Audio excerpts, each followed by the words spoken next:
Hello, এতক্ষণ কই ছিলি? বাসায়। রাতে খাইছেন? হ্যাঁ, তুই খাইছো?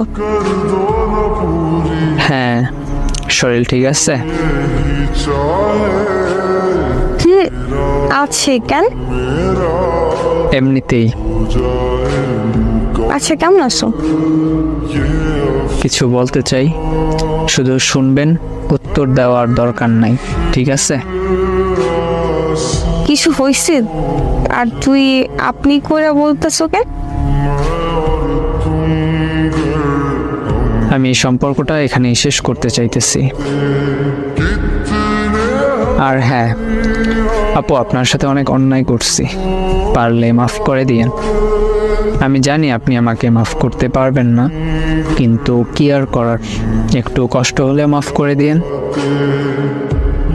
মানে কি মজা করতেছো? এইসব কি বলতেছো ইবু? প্লিজ এমন করিস না, প্লিজ। ইবু শোন না ইবু, আমি কিছু বলতে বারণ করছিলাম, কিছু শুনতে চাই না আমি। প্লিজ তোর পায়ে পড়ি, প্লিজ এমন করিস না। আমি কি করছি বল? আমি কি করছি ইবু? ভালো লাগে না এই ধরনের কথা। ব্রেকআপ বুঝেন?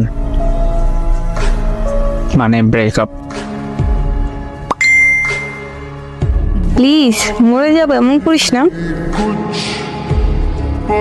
মরে গেলে আমার কি? এমন কথা বলা বন্ধ করেন, ব্লক করে দিব কিন্তু। প্লিজ তোর পায়ে পড়ে ছাইড়ে যাস না। তুই তো বলছিলি কখনো ছাইড়ে যাবি না, তাহলে এমন করতেছো কেন?